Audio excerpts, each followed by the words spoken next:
I started in a subway station, the air thick with the scent of stale coffee and broken dreams. And I remember thinking to myself, this is where I belong, at the bottom, invisible and overlooked. I was just a teller then, a girl with a head full of ambition and a heart pounding with hope that someday, somehow, I would break free from these cold, gray walls and show everyone what I was really made of. For years, I played the part of the small-town girl trying to make it in the big city, quietly saving every penny, studying late into the night, mastering the art of patience while watching others climb the ladder faster, flatter, more visible. But beneath my calm exterior, I burned with a fierce desire to prove I was more than just someone behind a glass window handing out cash, more than what the world told me I was. Then, one day, I saw an opening, a small crack in the glass ceiling, and I seized it. I worked twice as hard, stayed late, smiled when I wanted to scream, and slowly, painfully, I started to climb.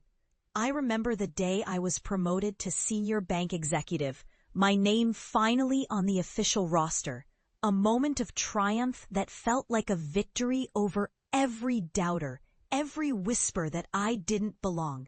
But that day also ignited a fire of revenge in my chest, because I knew I had not reached the top just to be another face in the crowd. I had come too far to fall back into the shadows.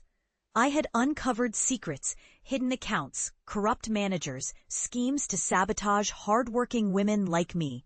And I used that knowledge as leverage, as power. I played the game smarter, sharper, more ruthless than anyone suspected.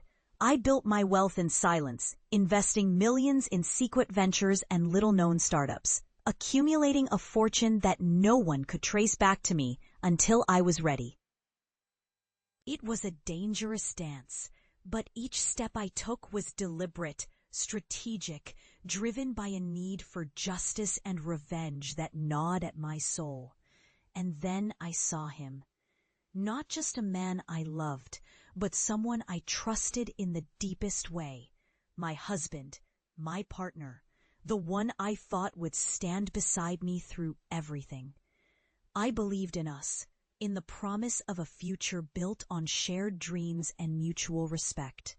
But behind closed doors, I discovered his betrayal, a secret affair, a web of lies.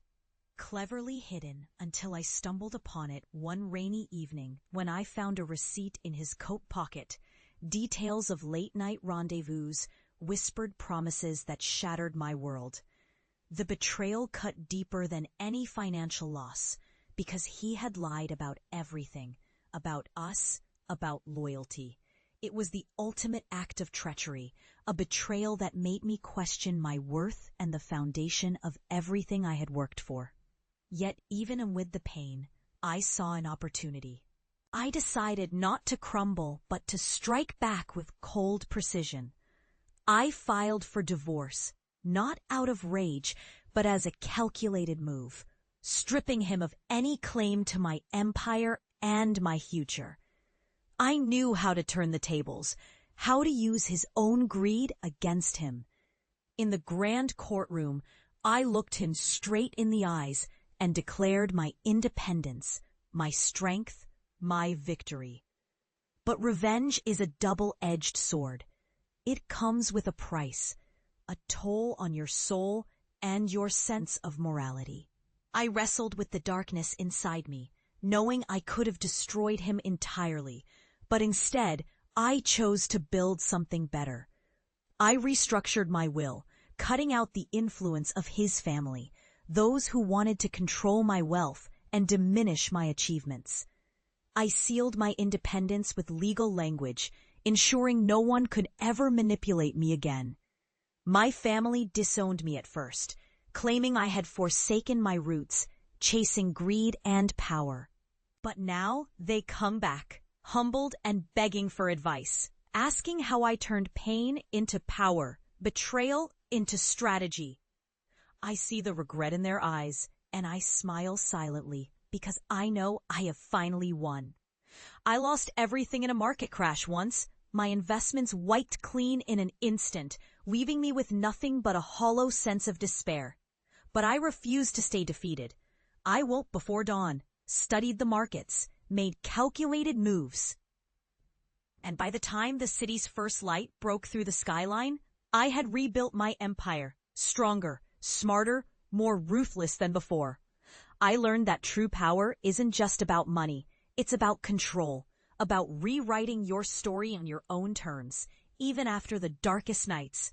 And when I saw him, the man who once betrayed me, working under my command, answering to my department, I realized I had truly won.